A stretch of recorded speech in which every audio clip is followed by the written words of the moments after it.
Blume Edit. The Blume Edit. The Blume Edit. The Blume Edit. The Blume Edit. You're listening to The Blume Edit, where we talk all things beauty, business, and being unfiltered. I'm your host, Kia, from Blume Aesthetics. So today I am thrilled to have a special guest who has made significant strides in modelling and social media. She's a model, she's an entrepreneur, and she is the force behind Now Socials Co. So please welcome Bree Conte, or now known as Bree Conte. Hi. Congrats on the wedding. It looked amazing. Thank you. How does it feel now being a Mrs.? It actually feels exactly the same. Yeah, like nothing really changes except for your last name. Yeah. Yeah. How was the day? Was it amazing? Yeah, the day was incredible. It was probably the best day of my life. The lead up, probably like 2 weeks leading up was stressful, but yeah, It's worth it. Yeah. Yeah, amazing. And how's the Mr. Conte? He's good. amazing now. Yeah, good. he's incredible. Cool. Well, thanks so much for coming. So let's get started with Now Socials Co. What inspired you for that? I've always been really passionate about social media. I have put a lot of work into building a personal brand, and I have gone on a lot of modelling trips where I've worked with businesses and I guess assisted them with their marketing. And then one day I was like, you know what, I'm just going to try it. And literally I decided to start the business, and within that week I had 3 clients. Yeah, wow. And then, I believe in like divine timing, and it just kind of rolled on from there, and it's literally been the only thing I can think about. Yeah. And I guess was there like a moment where it kind of changed from being just like that sort of side hustle to being a little bit more? Yeah, well, when I first started, I was actually still working full-time in like a pretty big state manager role, and I had a lot of staff, and I was just finding I was so busy with my business. I was like, I think it's just time to take the leap. Yeah, amazing. And so like you manage a growing client list, you lead a team, you obviously still model, and you still show up online, as we've seen, especially with your wedding, with everything, like, you know, modeling brands. Do you feel more like the creative behind the lens or in front of it? Right now, probably behind the lens, but it comes in waves. So sometimes my modeling's super busy. Like the end of last year, I was modelling heaps, went to south of France, but I always make sure my business is like front of mind. I guess having a team helps with that as well, because I can do my modelling a bit more, but this year has definitely been behind the lens, like very business focused. I think you have to be very conscious about you posting you as well. Like you're trying to do your business, do your modelling, but then I think you also have to be you and post, and like that's such a conscious thing for you. You've got to sort of keep on to that, and it's like find time for that. Because that's so important with your business. Yeah, I do struggle to find time to post for my own business, which is a goal of mine this year. Going back to sort of business things, what do you think sort of separates brands that go viral, like from the brands that like actually grows and converts and actually sort of is there for a purpose? Yep. So I think a lot of businesses get it wrong, where they just constantly follow trends and think that that's going to bring in sales. But at the end of the day, yes, you can get followers from trends, and yes, you can go viral, but that's not necessarily going to be what's going to convert into sales. I think it's really important, especially for startup businesses, to build a community first, and that's with like educational content. You've got to build that trust with the audience in order to be able to convert that into sales, rather than just followers that aren't going to buy from you. And kind of like a bit of both. Like you kind of need to have those viral videos to get you that bit of a following as well, because then that sort of following builds that trust with people. They kind of look on your page and go, oh yeah, she's got a lot of followers, so you know, be hard 100%. To sort of but I guess that's what your job is. We like to focus on like the 3 different pillars: educational, humour, and relatable, and sometimes promotional if there's like a sale or something. But I wouldn't say promotional every week, or it can become quite like salesy and fake. Yeah. Speaking of that, you've had people copy your work, copy your methods, your aesthetic. You know, we've seen it time and time again. How do you find that you protect your originality and not sort of shrink in response to that? I guess it is something that I struggle with quite a bit, and for me it would be reminding myself that I have a big point of difference compared to other people that try and do the same thing as me. And also, like, it's like when you make a recipe, like you can copy someone's recipe, but it's never going to taste exactly the same. Yeah. And I think like you take that as a compliment as well, where it's like someone wants to do the same as you must be doing something right. Yeah. Like it's hard because you feel like all that hard work and effort and research and stuff like that has gone into that from you, and someone's just coming and duplicating it. But it's like it's never the same. Yeah, like, it's never the same. Not, yeah. Some of your most iconic photos, things like that, are you modelling around the world? Like you said, South of France was your last one. You've been on magazine covers and you've even competed in pageants, which is like wild to me. I couldn't think of anything worse for myself. I mean, what's been your most memorable or like powerful experience as a model? I mean, they're all very different. Like the pageants and stuff that I did, I guess they really built my character. They built my resilience. They built my confidence, where I guess the modelling trips where I've gone and done campaigns in other countries, I guess I've done that on my own accord. It's not being part of like an organisation. So I think the one that stands out the most is probably doing a campaign in Monaco last year. And I organised all of that. It was, when I was doing it, I was like, this just feels so surreal. And it was really cool because like, I think the people in Monaco thought I was like a celebrity, like because I was getting my photo taken like in front of that big iconic hotel there. And I was like, I wonder if this is what like Taylor Swift feels like. So were people like huddling around? Yeah, they were watching taking you? videos Oh, of that's me so getting funny. my Like, photo I wonder taken, if- like heaps of people, and I was like, this is cool. So what was your introduction into the modelling world? What was something that sort of, I guess as well, kind of stood out to you as being like your big break that really made it? For me, when I started with pageants. I think there was a lot more back when I started as well. I guess growing up in school, I got bullied quite a bit, and I don't know what made me think doing a pageant was, a good idea, considering I was always quite insecure and I'd been in, some situations growing up where I haven't felt that good about myself. However, I did my first pageant, and just the feeling it gave me, it just made me feel good. It made me feel confident. It, like, the feeling that you have when you're on stage doesn't compare to anything else. And the one big moment would have to be I won Miss British Empire in Perth. It was my first full pageant win. And then they flew me to London, and then I competed in London, and it was so weird because I actually think I manifested this, because I would just say to myself every day, like, you are the winner, you are the winner. Like, I literally would say it every single day. Like, it sounds crazy. I would look in the mirror and say, you are the winner. And then I won Miss British Empire in London, and then I actually got flown to LA, and I got put on a magazine, worked with like a producer over there to shoot for the magazine. And then I also stayed with the owner of Miss British Empire, and she took me to Vegas. And How old were you? I think it was like 2015 maybe. It's like 20. 23. Yeah. I'm like 10 years ago. Yeah. And then from there, I actually got flown to Greece and competed in another pageant, and I got top 5, and then we got taken to Mykonos, and so It's it like just a snowball. yeah, effect. it just all snowballed from that. And I think that kind of also winning that gave me the confidence to kind of, think, no, I can actually make a career out of this, and this is, something I am good at. Yeah, amazing. And then leading on from that, did you have any moments, I guess, building your modelling career where you thought would have been a good idea and maybe weren't? It didn't, come out to be what you thought it would be?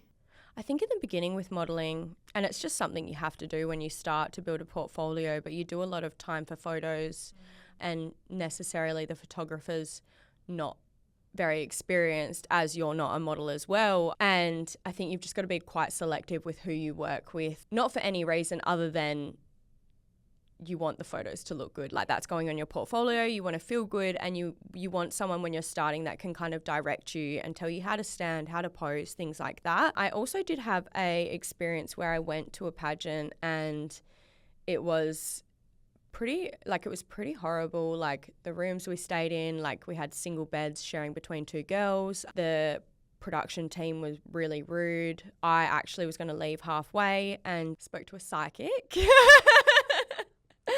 And I just that reassurance. And she was like, you need to stay because there's a reason you're there. It might not be because of the pageant, but there's a reason that you're there. And I actually met some really influential business owners who then later on actually became one of my first 3 clients. Oh, amazing. So and I actually be, went on a massive trip with them, modelling as well. So it was meant to be. Yeah. It just wasn't for that You reason. had to push through it. Like that. Sleep in then- that single bed. Yeah. And so you work in an industry that's aesthetics are everything, right? Like your business, your look, everything. Also, you keep yourself real, you keep yourself open and grounded. How do you find that you balance that sort of authenticity with such like a polished online presence? I feel the most confident when I feel well put together. So it's like taking the time to put the effort in to feel good within myself. And I guess a lot of people would think it's superficial to really care about what you look like, but at the end of the day, that is your branding and that is a representation of yourself. So if you're rocking up in like trackies and a sweatshirt, not that there's anything wrong with that, it's just that's going to be your branding. There's a time and a place as well. But I think probably something a lot of listeners, a lot of people are probably curious about, which you're not. And I can ask this because it's relevant. How old are you? 33. I know. No, I'm embracing it now. I'm starting to embrace it. Yeah. I think like it's such a interesting question because you sort of portray yourself as like you're so mature, so like put together, but then looks wise, like you don't look like you're in your 30s. Although like what does a 30-year-old even look like these days? But I know when I first met you, I was like, she must be like 25, 26. I'll like take that, thank you. But you're actually like same age as me. And I was like, we look different. I think for me, I've always been such a late bloomer in life. Like I've been like delayed in every aspect. So I'm glad that my looks has also stayed in that pattern. I guess sort of like staying on the same side of age, you're so busy with work, you're so busy with life.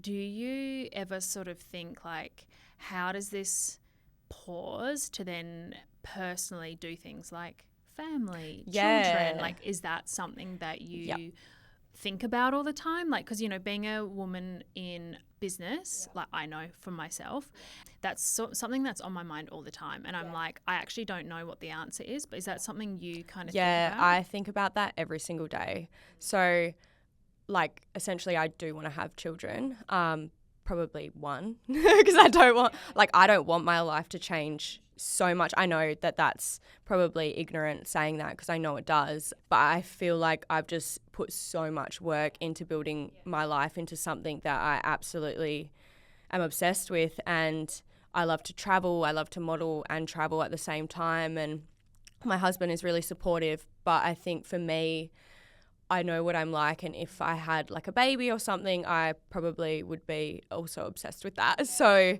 I do think about it all the time, and I think every day in my mind I'm like, how can I make this work? Yeah, well, how can I take the steps to make sure that my business doesn't change too much if I were to have a baby, and how can I make sure that the work doesn't change if I were to have a baby? Like what kind of the quality in the like what can I create so I can still run this business, be a mum, and not kind of compromise. I know you have to, but I'll do everything I can to make sure I'm good at both. I actually have a lot of patients that come in, and that's like a common topic that we talk about now. Same sort of age as us, things like that. And actually so many women are just not having kids. And it's just career focus. It's like we sort of say the word like selfish, but I never put it down to being selfish. I'm like aware. It's like you're aware of your ability and things like that, and the way you can prioritize. And it's like a topic I talk about, I reckon, like every day. I think it's hard because we have body clocks, and I think as a woman, like, you don't really want to miss that gap as well if that's something you want to do. But then once you hit your 30s, I think having kids is so different to your 20s because you haven't experienced that independence. Like, I think being in your 30s, it's like being in your 20s, but you're wise and you have money, Yeah. you know? Yeah. So, so 30s it's are like, the best. I know. yeah, it People are actually like, oh my is. God, turning 30, I'm like, no, It's like, the best. it's the And you're best, confident within yourself. Yeah. You've built this life that you're proud of. And then to have all of that change, I think having a kid in your 20s, maybe you haven't experienced that for it to be so daunting. But yeah, it's crazy time. It's something to think about. And like, it's so hard to have to think about that because it's like that takes up so much brain power. It does, yeah. All right, well, let's talk about something a little bit more close to my world. Let's talk cosmetics. So has anything in the beauty world, the aesthetic world, ever sort of shifted the way you see yourself and like how you sort of professionally maintain your look, I guess? To reel it back, I think aging has really like being like I did a lot of bikini modeling, things like that. And, you know, I guess being a business owner and also potentially being a mum in the next few years, you kind of have to adapt to a different aesthetic. And I guess the way you dress changes and the way you portray yourself online, and aging, like your face ages, which sucks. But it's like you've got to kind of embrace it really. But You've also got some people like me to help in that realm. What's something that's relevant for me at the moment is I've started being a bit more present on my personal Instagram page. And I've had to go back and archive a lot of things where I don't look like I look anymore. And I've done that on your page. And I've looked back at times. This is what I was wanting to add. I've looked back at photos of you probably even from like just 2 years ago. And I'm like, you look like a different person. I changed. Like my whole aesthetic changes so much. Like I used to have these really thick eyebrows. Like no wonder why my husband, when we met, thought I was Italian because I looked really Italian and I'm not. I am English and Australian. So, I think I used to like that look. And, you know, I had quite large lips. They were huge. Where I think this day and age, I think people are kind of looking at the more collagen boosting things and structure. Yeah. Have you sort of like tying in with that? Have you ever had, say, a brand reach out to you or you've gone through with, say, a collaboration in that aspect? And have you ever been left with sort of a product that you weren't happy with, that you kind of had to smile and bear it? Or have you sort of ever found yourself having done something to your face out of maybe a work sort of related thing that you were like not happy with? I'm an anxious person. Really? I don't know if you know. Really? So I like try and think of every single possible thing that could possibly go wrong before I make a decision, especially when it comes to my face, because I do a lot of modelling. I did at the beginning of last year, go and get a beauty service done. It wasn't cosmetics, it was something else. And I was under the impression that I was paying for the service. Got it done. I'm not going to say who or what, but went to pay and the owner was like, oh no, it's all good. Like you don't need to pay. And I was like, this wasn't an agreement, but thank you. And then looked in the mirror in the car and I was about to go on a modelling trip and I actually cried. Like I was like, I look terrible. The photos, it actually looked good in the photos, but I think it was just something that I wasn't used to.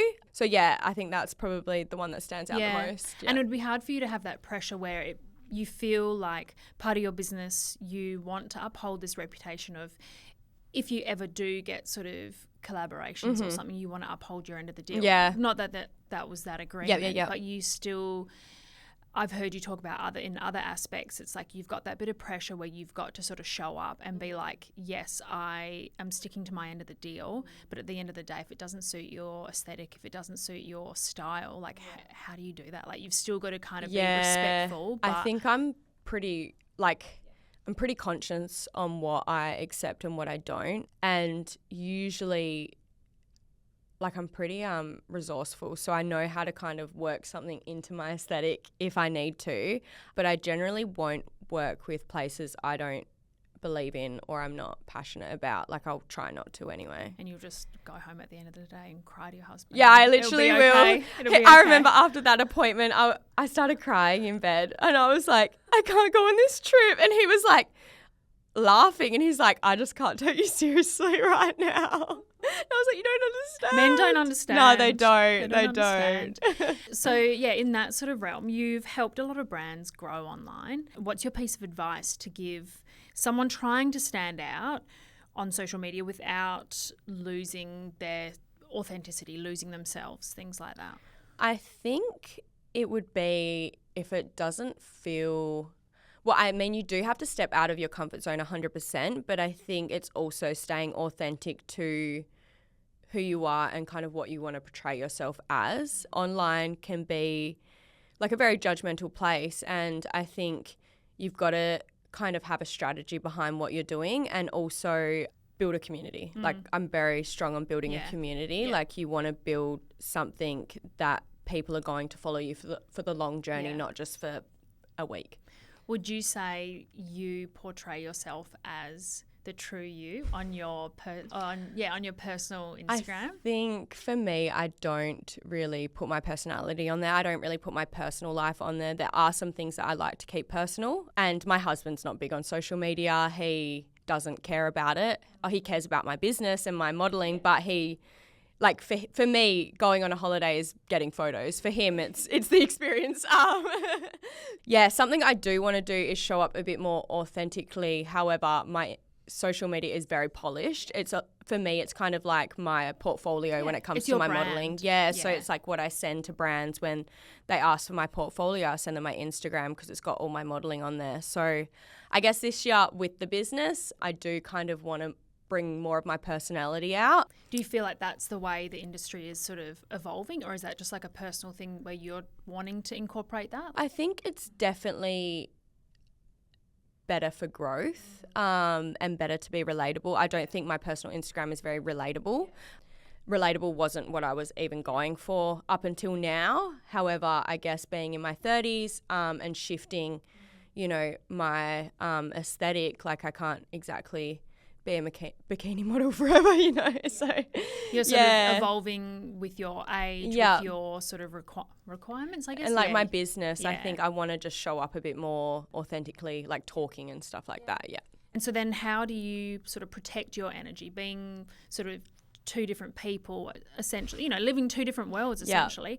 How do you protect your energy and brand when you're like always on? Something I've only probably learnt in the last month is to try and take one day off a week. What day is that? Because I've not seen that yet. Well, I try on a Sunday. I mean, I will work every day. But I try and take most of the day off on a Sunday, and I have noticed a big difference in my energy. And also now that I've got like a growing team in regards to energy, like I can't be showing up burnt out, like you've got to be able to give them...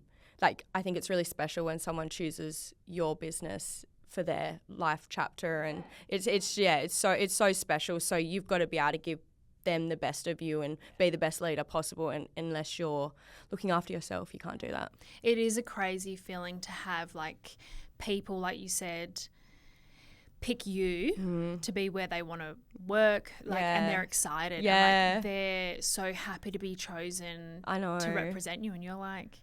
It's crazy, isn't it? It's not just about the money. It's not just about the industry. It's like they've picked you. Like, you've handpicked them as much as they've handpicked you, It's crazy because I used to be state manager and I had 7 stores and like almost 200 staff members. And it's so weird because you would think that I just am so used to stuff like that. But I think when it's something of your own, it's a wild feeling. Like it's a lot of responsibility, and you're also like responsible for their psychological health in work. So I think like them coming to work, being happy, you being positive, no matter how stressed you are, no matter what's going on, like within the business or whatever, you've got to be able to put that aside so you can kind of make them happy at work, which is a journey. Yeah.